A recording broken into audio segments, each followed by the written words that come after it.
karena merasa tidak mendapatkan keadilan. Ada menyinggung tentang poligami dalam pandangan gender itu bagaimana? Karena perempuan tuh dimarginalisasi, dipinggirkan. Itu perempuan itu kodratnya mengasuh anak. Nah, betul nggak kira-kira? Betul? Ya perempuan tuh nggak usah sekolah tinggi-tinggi lah ya. Buat apa sih?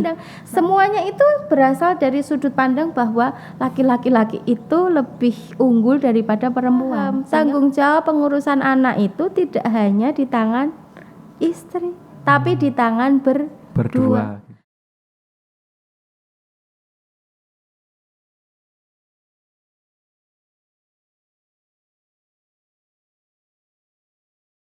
Assalamualaikum warahmatullahi wabarakatuh. Waalaikumsalam warahmatullahi wabarakatuh. Kembali lagi bersama saya Amin Miftahul Soleh di acara Bincang Santri Progresif.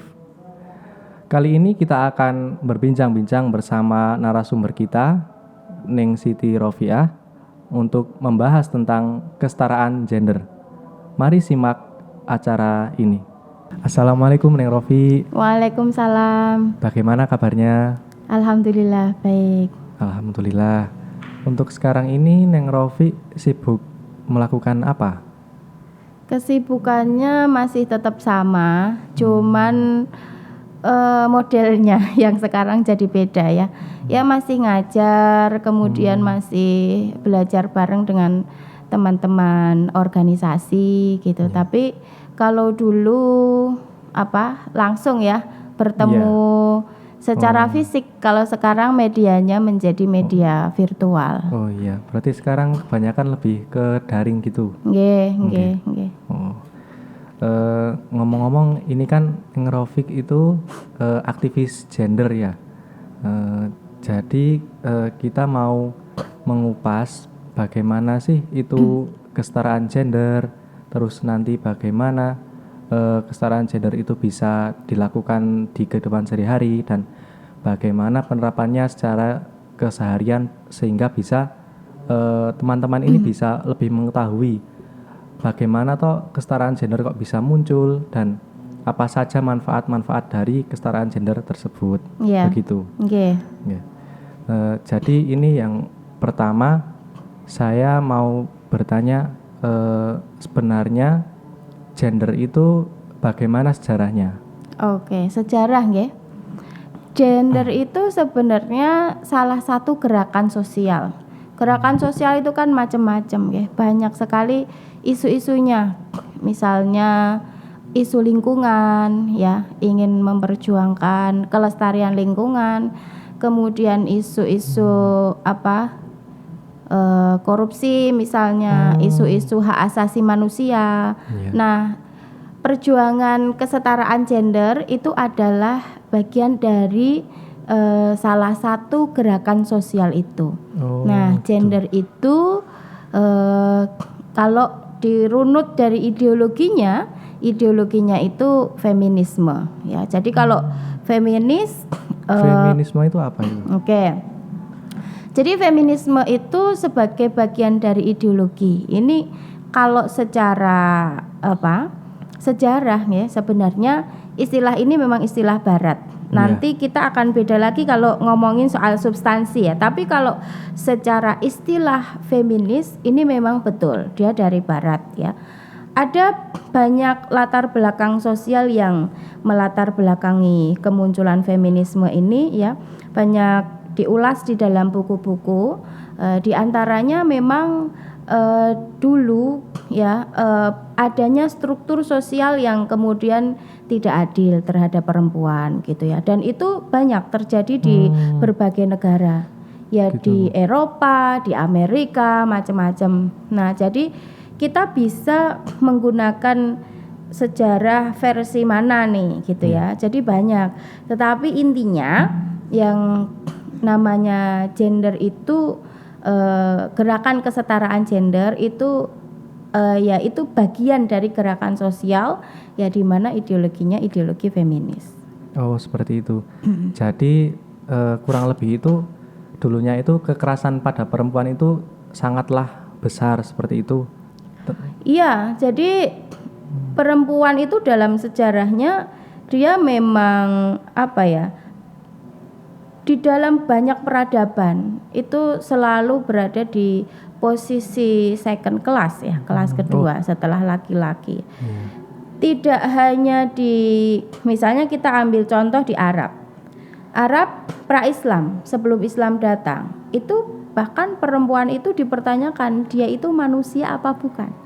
Nah itu ya, jangankan dia dapat hak yang sama dengan laki-laki gitu, dia saja masih dipertanyakan dia itu manusia atau bukan gitu. Makanya perempuan Arab pra-Islam itu sangat mendapatkan diskriminasi. Misalnya ketika dia lahir ya, banyak sekali bayi-bayi perempuan yang dikubur hidup-hidup. Ya betul.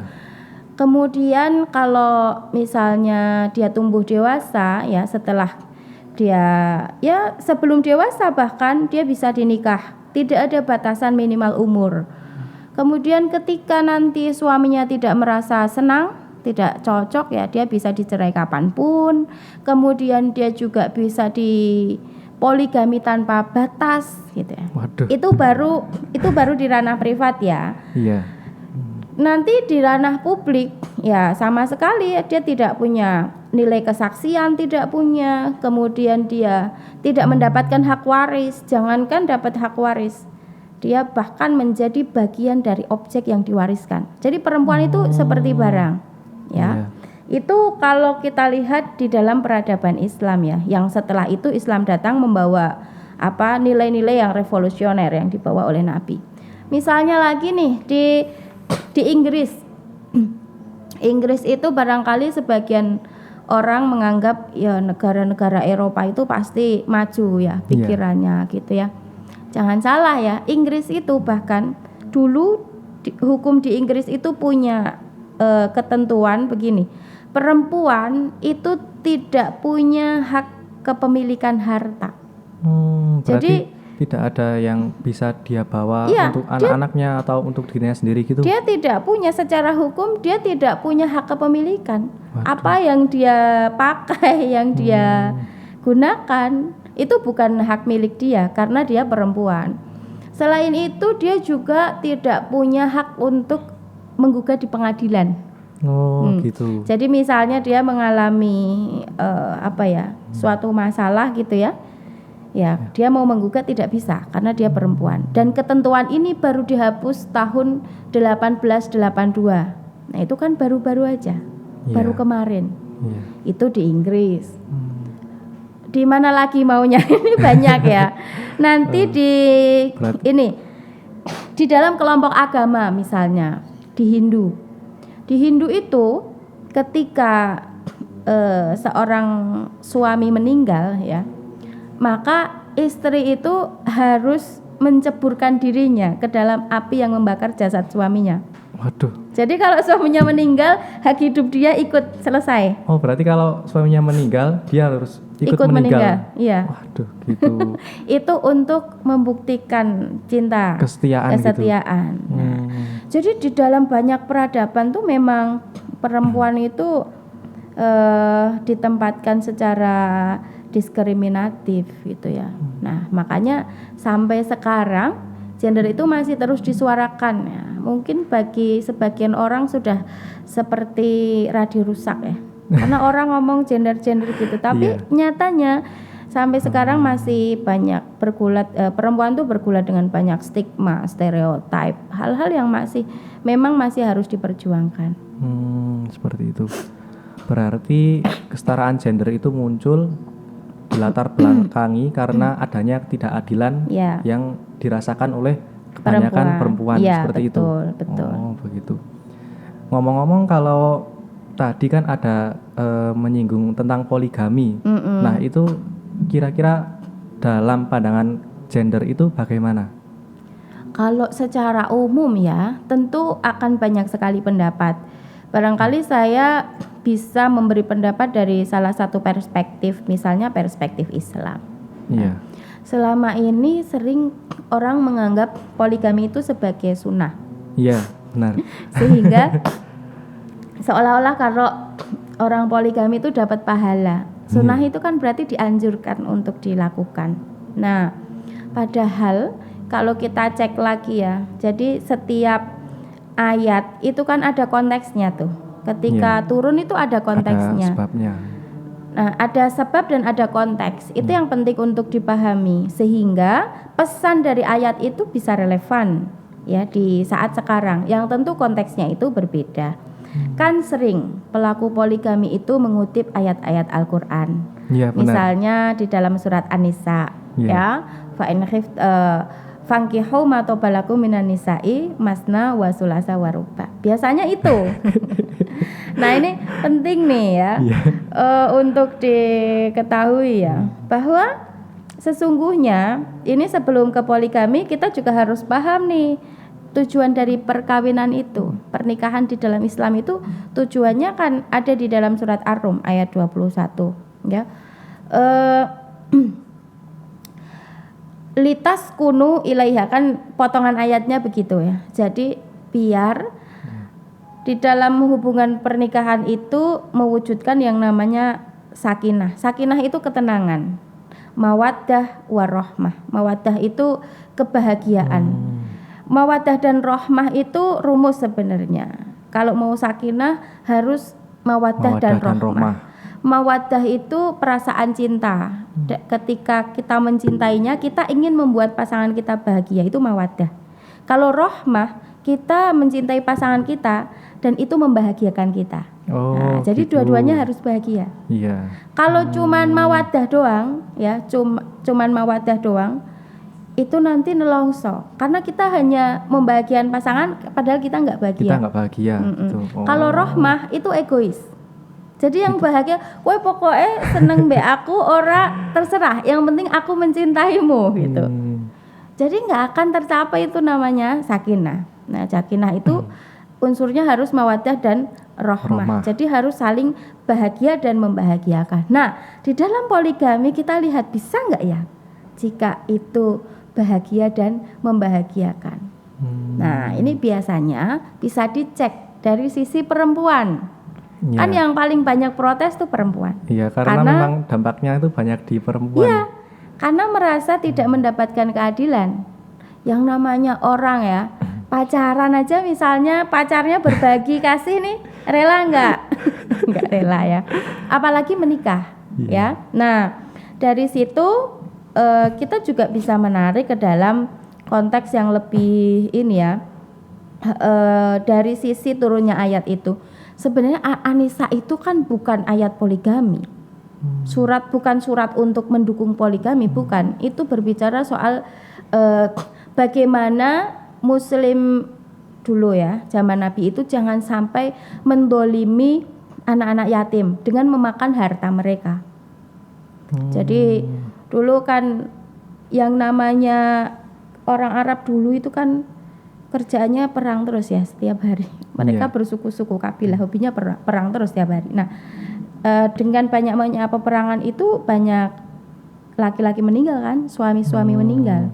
Nah, banyak di antara laki-laki itu yang kemudian karena melihat harta peninggalan dari janda dan anak yatim yang ditinggalkan oleh ayah dan suaminya itu kan tergiur. Banyak yang mendolimi mereka gitu loh. Dinikahi hanya untuk mendapatkan hartanya. Oh, gitu. Nah, kemudian ayat itu hadir untuk memberi batasan yang luar biasa. Kalau dulu itu kan poligami tak terbatas tuh jumlahnya. Dalam satu waktu bisa sampai puluhan tuh bisa. Berarti sekali menikah itu bisa banyak. Iya, karena tidak ada hukumnya. Tidak ada, dulu kan tidak ada aturan yang membatasi itu. Nah, Islam itu datang dengan membawa nilai baru yang misalnya kita bayangkan ya, kita di sana itu sangat revolusioner itu. Artinya sesuatu yang sangat baru yang sebelumnya tidak ada, dengan perubahan yang luar biasa. Kalau dulu tak terbatas, kemudian dibatasi hanya 4, itu kan sudah luar biasa sekali sebenarnya.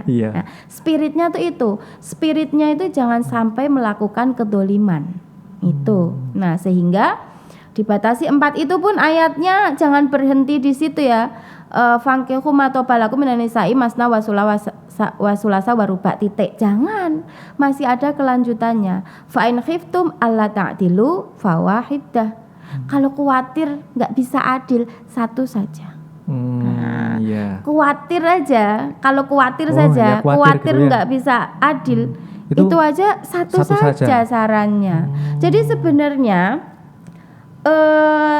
yang di dalam Islam itu sunnahnya bukan sunnah poligami, tetapi sunnah monogami.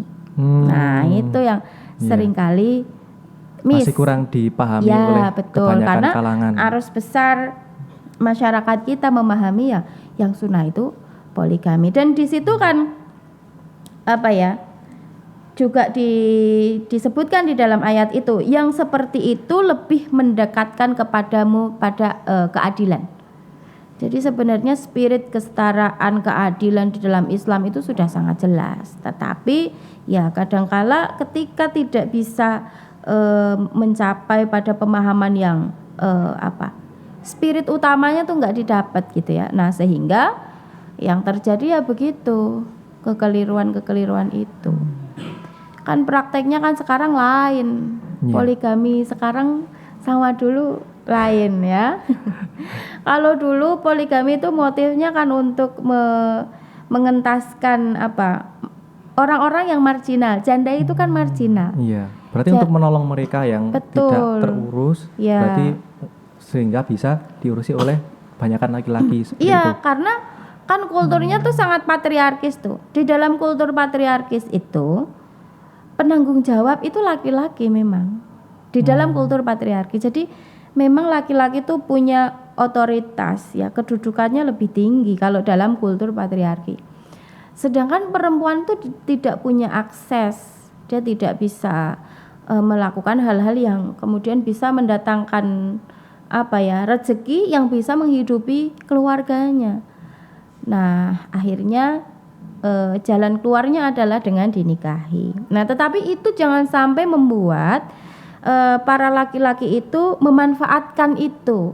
Nah, menjadi berbuat dolim. Itu nanti sudah hilang spiritnya untuk menolong dan mengangkat derajat orang yang lemah tadi itu jadi hilang. Berbungkus hanya kesenangan saja kan. Nah. Berarti itu jangan sampai laki-laki itu menggunakan dalil-dalil seperti tadi itu surat Ar-Rum itu untuk melakukan poligami.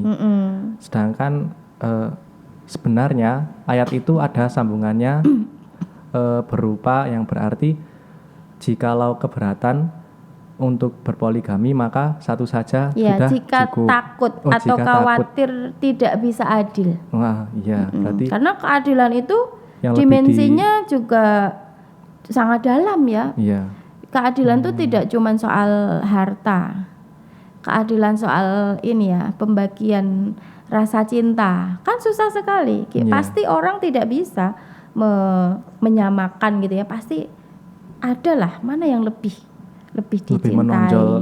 Mana yang lebih punya disukai. Istri dua, kok yang pertama sudah tua, yang kedua masih muda gitu kan. Ada perbedaan cinta. Iya. Itu sangat potensial menjadi tidak adil kan? Oke. Ngomong-ngomong saya tuh pernah dulu itu dengar dari teman itu bahwasanya kesetaraan itu jadi semua yang bisa dilakukan oleh laki-laki itu harus bisa dilakukan oleh perempuan. Seperti itu. Tapi ada yang masih mengganjal di situ. Di situ saya bertanya, lantas apakah ada hal-hal yang bisa dilakukan oleh laki-laki dan itu tidak bisa dilakukan oleh perempuan, semisal pada syariat Islam. Nah itu kan ketika seperti azan itu kan harus laki-laki, terus imam sholat itu kan harus laki-laki, terus makmumnya yang perempuan gitu. Ketika makmumnya laki-laki dan imamnya perempuan itu tidak boleh. Nah itu teman saya itu ngomong gini, jadi gini mas, kalau azan itu di tempat saya itu udah ada perempuan azan gitu, itu bagaimana? Oke, sebelum itu sudah masuk di dalam pembahasan yang sangat spesifik ya Iya. di dalam ubudiyah. Nah, sebelum itu kita clearkan dulu konsep gendernya. Nah, ini biar teman-teman yang menyaksikan ini juga paham ya. Baik. Jangan sampai ada miskonsepsi soal gender.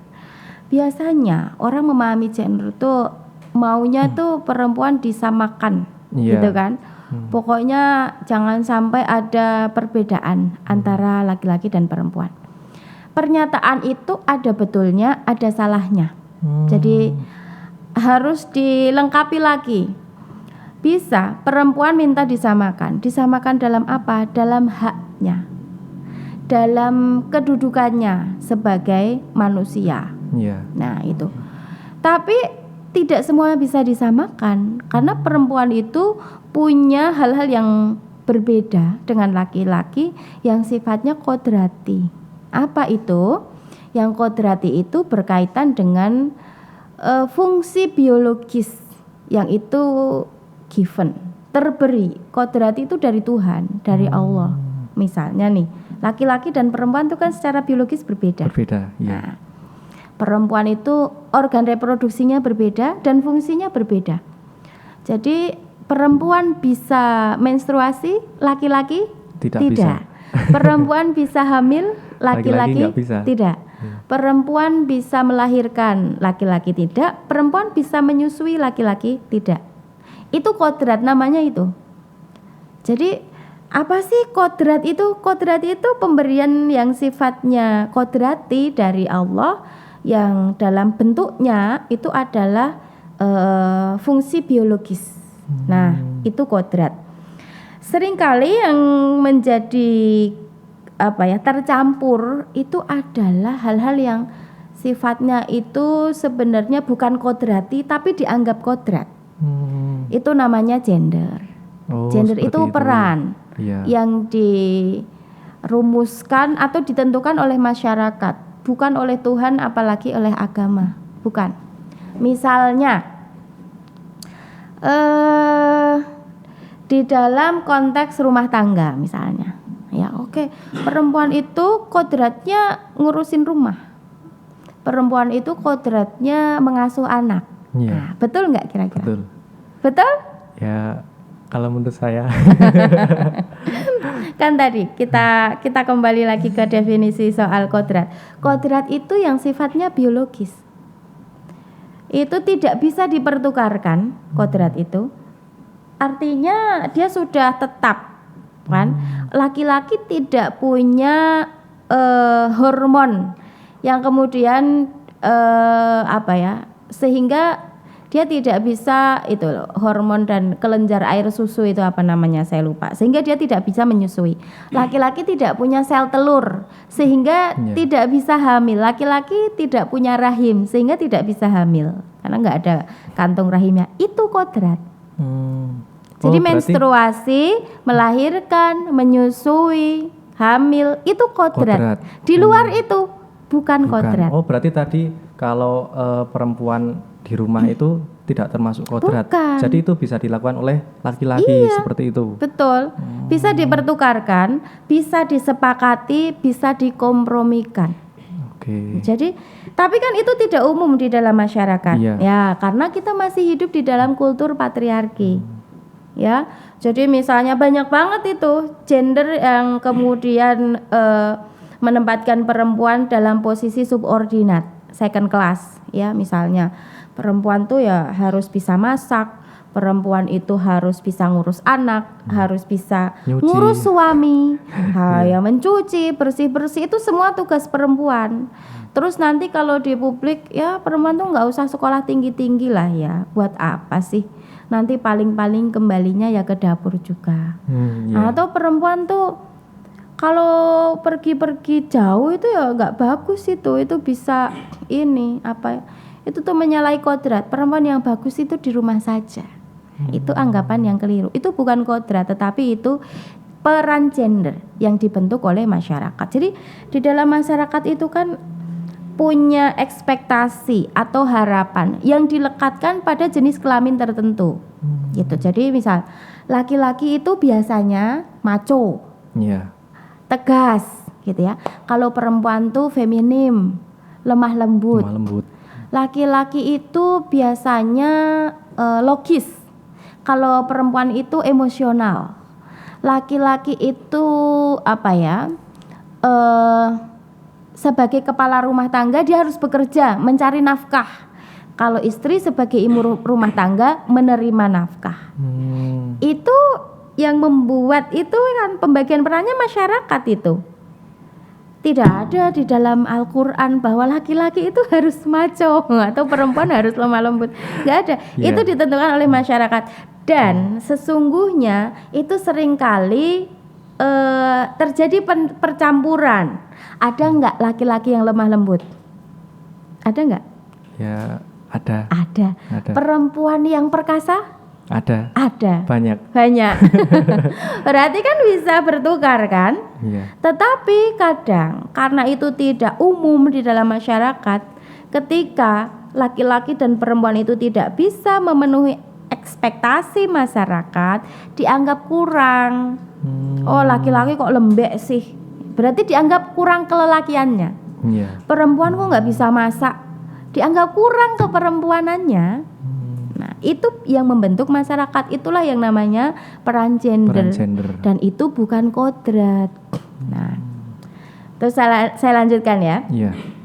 Sebenarnya pembedaan peran gender itu sebenarnya tidak masalah, asal tidak menimbulkan ketidakadilan.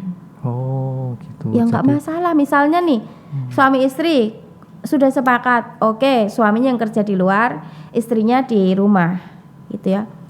Sepakat dan mereka sama-sama enjoy. Masalah enggak? Apakah itu tidak adil gender? Ya enggak, karena mereka menyepakati itu. Ya. Gitu. Yang menjadi masalah adalah ketika itu dibakukan. Seolah-olah tidak boleh nih. Pokoknya perempuan karena sudah tugasnya di rumah, kamu nggak usah bekerja. Atau dia mau sekolah lagi istrinya, kamu nggak usah sekolah lagi. Itu bukan bagian perempuan, itu bagian laki-laki. Itu yang sering menimbulkan ketidakadilan. Nah, nanti bentuk-bentuk ketidakadilan gender dalam masyarakat itu macam-macam. Ada 5. Apa saja itu? Oke. Jadi yang pertama ya, ada multiple burden. Kalau dulu orang menyebutnya double burden atau beban ganda. Beban ganda. Ya, kalau saya lebih serak dengan istilah multiple burden karena bebannya tuh nggak cuma ganda tapi berlapis-lapis. Oh, berarti sangat banyak. Banyak. Contoh ya. Dulu perempuan di ruang publik tuh nggak dikasih kesempatan. Misal untuk bekerja. Ya, ada pekerjaan-pekerjaan yang memang khusus hanya boleh dilakukan oleh laki-laki. Atau bahkan dalam banyak konteks ya, perempuan tuh nggak dikasih kesempatan. Nah, sekarang perempuan sudah dikasih kesempatan, bisa kerja, bisa aktualisasi diri di luar. Tapi sampai rumah dia tetap dibebani dengan pekerjaan-pekerjaan domestik. Misalnya nih suami istri dua-duanya bekerja. Nanti sampai rumah suaminya santai-santai. Istrinya masih harus ngurusi anak, masih harus nyuci, masih nyapu. Kan dia juga memiliki beban pekerjaan, tapi sampai rumah juga masih harus bekerja lagi. Nah, sehingga yang seperti itu membuat laki-laki dan perempuan itu perannya tidak seimbang. Ya. Jadi perempuan dan laki-laki dalam kondisi itu tidak bisa berkompetisi pada start yang sama. Misalnya dianalogikan mau lomba lari nih ya. Nah, startnya sama. Laki-laki tuh bisa lari dengan enteng karena dia hanya membawa dirinya sendiri. Tapi perempuan nih masih gendong, masih harus nyapu, masih harus macam-macam. Iya. Nah, itu namanya multiple burden. Itu yang pertama. Yang kedua, marginalisasi. Marginalisasi itu peminggiran. Jadi marginalisasi dan stereotip itu, dan satu lagi subordinasi, itu sebenarnya ketiga-tiganya itu saling berkaitan ya. Marginalisasi atau peminggiran itu adalah ketika perempuan tidak diberi peran. Kenapa? Karena berangkat dari stereotip atau pelabelan negatif. Misal biasanya dianggap perempuan itu nggak cakap jadi pemimpin. Kalau perempuan tuh kalau nanti jadi pemimpin yo isinya cuman ini aja, apa ya? Mikirnya tuh nggak logis. Oh iya. Kalau bikin keputusan itu pertimbangannya pertimbangan emosional misalnya, sehingga dia tidak dikasih posisi itu. Nah itu kan berasal dari stereotip atau pelabelan negatif, kemudian dia menjadi terpinggirkan. Atau stereotip bahwa perempuan itu lemah misalnya, akalnya tuh separuh dari laki-laki, kan banyak tuh yang mengatakan seperti itu, sehingga dia dipinggirkan. Secara faktual kita bisa melihat contohnya di mana-mana. Kalau kita melihat di dalam struktur kekuasaan misalnya, baik di pemerintahan atau di lembaga-lembaga apapun, coba warnanya yang nampak apa? Ya, laki-laki. Laki-laki kan.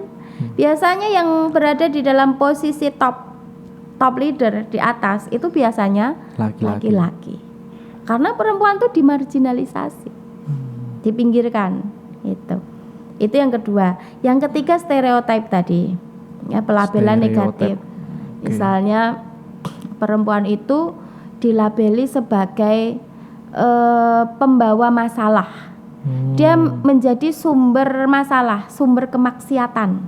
Oh, berarti itu yang apa? Kebanyakan laki-laki salah cara pandang, dan ketika ada perempuan yang mohon maaf penampilannya kurang sopan atau seperti itu. Iya, yang disalahkan perempuan. Misalnya lagi contoh, kan sekarang lagi musim ini ya, ada istilah-istilah baru tuh di medsos. Ada istilah pelakor. Pernah dengar gak? Pelakor itu kepanjangannya perebut lelaki orang. Iya. Itu saya mikir. Bagaimana ya. itu? Saya mikir. Saya membayangkan apakah laki-laki itu barang atau benda yang bisa direbut-rebut ya? Kok sehingga istilahnya begitu. Sebenarnya laki-laki itu kan subjek juga, manusia yang utuh. Dia punya pikiran kan, bisa membuat keputusan. Jadi tidak ada yang namanya hubungan yang terlarang seperti itu, tapi itu didasarkan atas kesalahan satu orang saja. Tapi kan sudah terlanjur itu dianggap sebagai sebuah premis yang betul ya, bahwa perempuan itu menjadi perebut lelaki orang gitu loh, menggoda-goda. Mungkin nggak sih kalau yang menggoda tuh laki-laki? Ya sangat mungkin. Iya. Dan itu juga semisal lelakinya kalau nggak mau kan juga apa bisa tidak terjadi ya, terhindar juga. Tidak semestinya salah dari seorang perempuan gitu. Iya, betul. Nah, itu jadi term itu kan berangkat dari stereotip negatif, melihat perempuan itu secara apa namanya? Negatif gitu. Terus misalnya karena stereotip perempuan itu sumber masalah, sumber kemaksiatan, maka segala sesuatunya itu yang diatur jadi perempuan.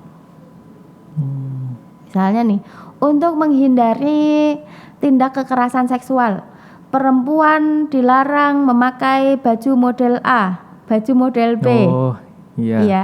Bahkan di suatu daerah itu ada aturan, perempuan tuh dilarang kalau naik motor itu tidak boleh melangkah, harus bonceng. Oh, ngompreng gitu. Iya. Ada itu ya. Iya. Ada di daerah. Nah, itu asumsi awalnya. Jadi semuanya itu karena perempuan, gitu ya. Jadi karena perempuan sebabnya, maka perempuanlah yang kemudian diatur.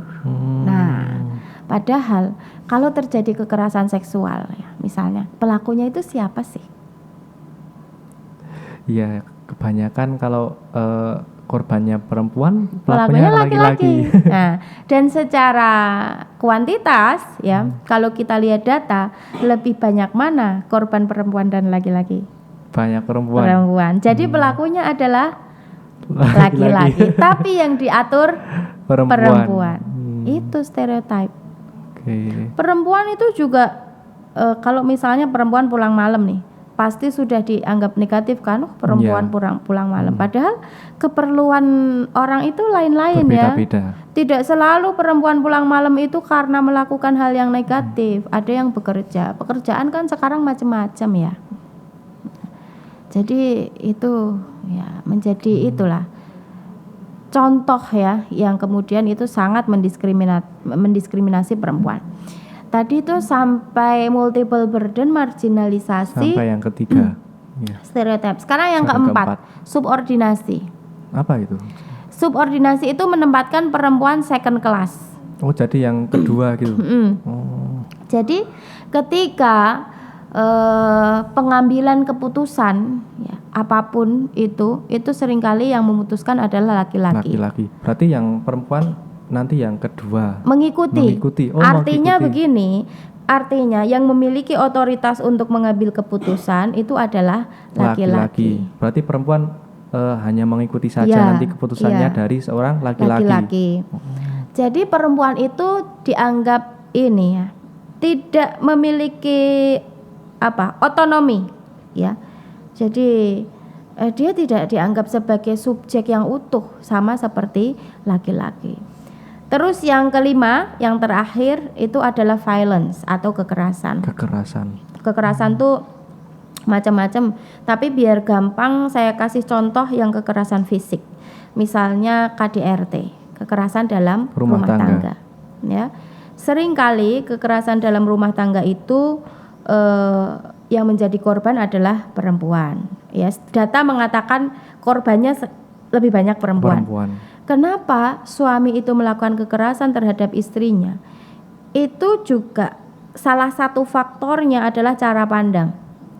Karena dia menganggap bahwa dia lebih tinggi, dia lebih memiliki hak, termasuk untuk mengatur istrinya.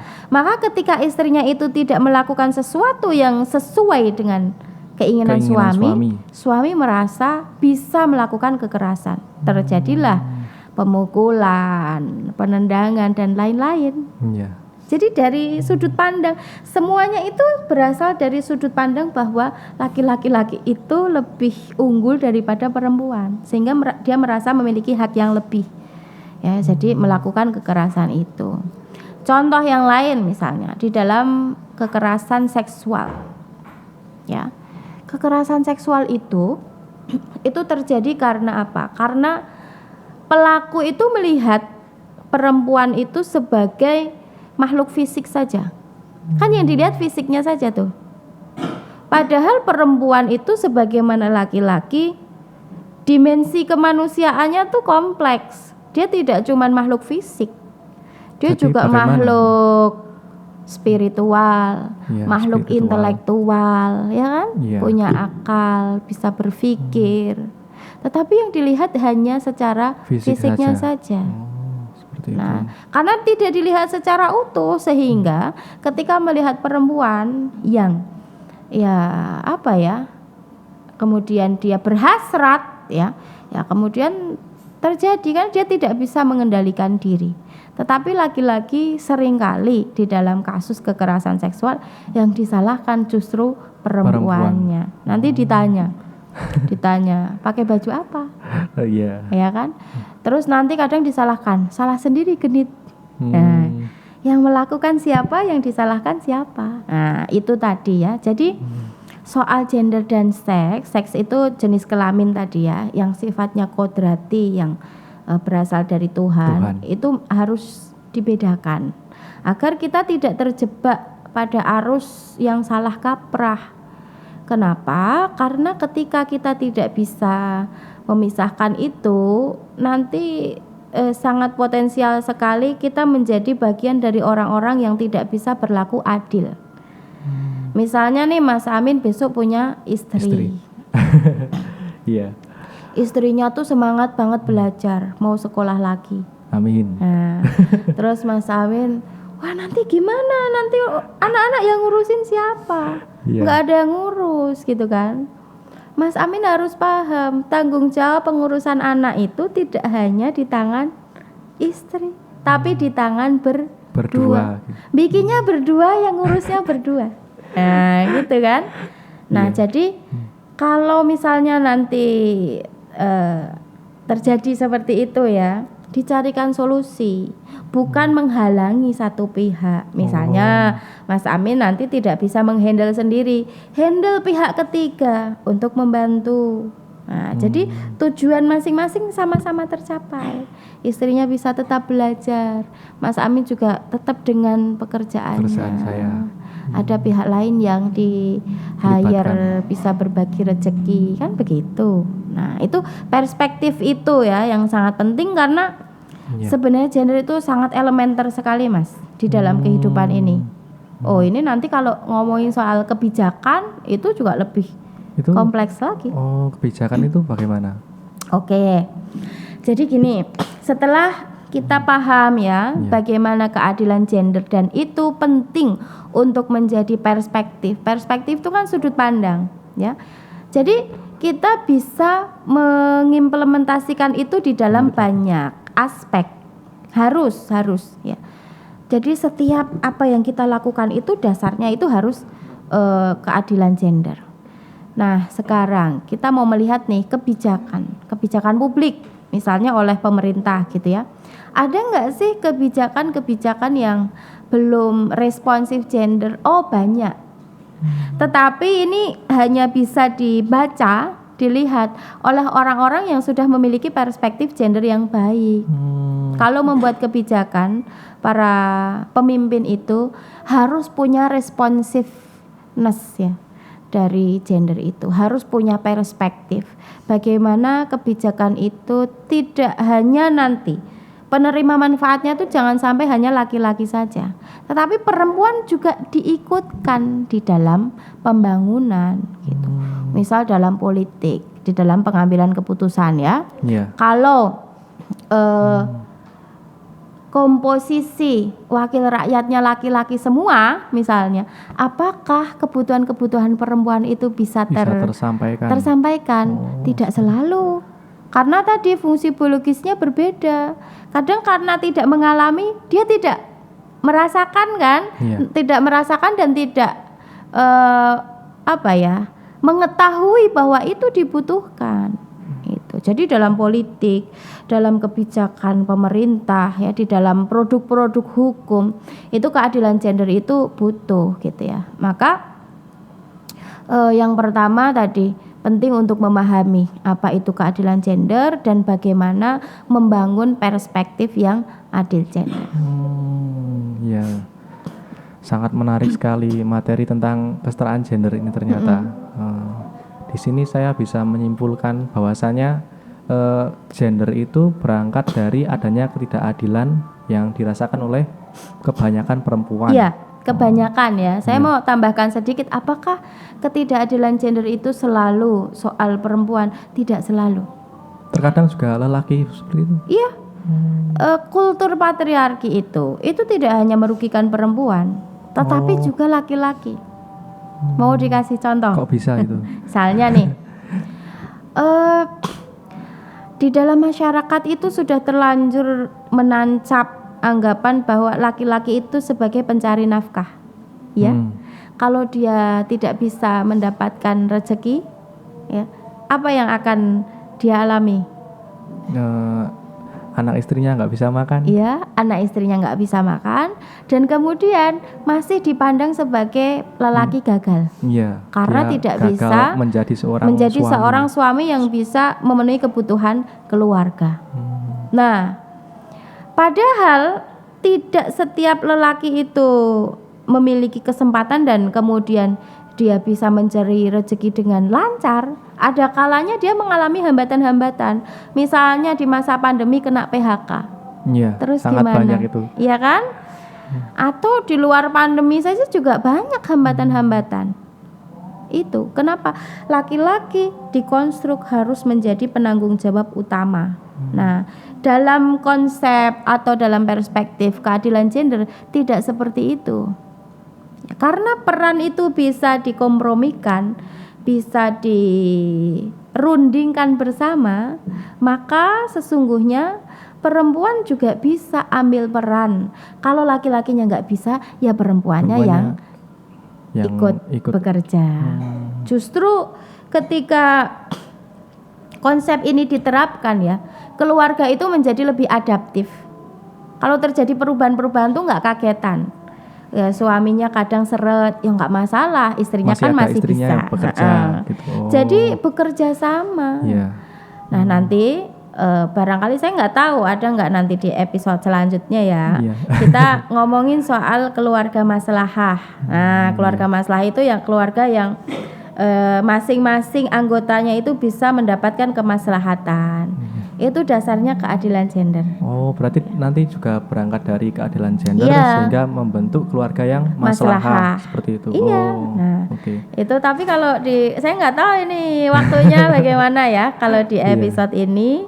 Jadi tadi ya kembali bahwa patriarki itu tidak selalu hanya merugikan perempuan, laki-laki juga dirugikan karena dia tidak bisa menjadi manusia dengan kemanusiaannya. Orang itu kan ada nilai-nilai kemanusiaan yang dia tidak bisa harus selalu sempurna seperti yang diekspektasikan oleh masyarakat. Oke, masyarakat mengekspektasikan dia menjadi kepala keluarga yang harus memenuhi semua kebutuhan, tapi ada keadaan-keadaan tertentu yang membuat dia kemudian mengalami hambatan-hambatan. Atau contoh lain, satu lagi saya kasih contoh, misalnya tidak semua laki-laki itu lahir dengan gestur atau sikap tubuh yang jantan, yang gentle gitu ya. Banyak juga yang memiliki hati yang lembut, perasa, melihat sesuatu yang sekiranya bisa menyentuh itu gampang iba, tersentuh menangis gitu. Biasanya kalau menangis tuh malu nggak? Ya kebanyakan laki-laki malu. Iya. Jadi dia tidak bisa menjadi dirinya sendiri karena di dalam masyarakat laki-laki tuh nggak gitu loh. Padahal menangis itu kan ekspresi dari perasaan ya, dan itu sangat manusiawi. Jadi keadilan gender itu menempatkan manusia itu dengan segala kompleksitas kemanusiaannya. Dia menjadi dirinya dengan mendapatkan hak-haknya, mendapatkan keadilan ya. Karena itu nanti kebalikan dari ketidakadilan gender itu yang kemudian setiap orang baik laki-laki maupun perempuan itu potensial terampas haknya untuk menjadi manusia yang seutuhnya. Oke. Tambah lagi tadi berarti semakin banyak kita membahas, tadi sudah membahas sejarah, juga poligami, dan ada diberikan contoh ketika nanti saya berkeluarga. Sangat menarik, bisa untuk bekal saya nanti. Iya. Gitu.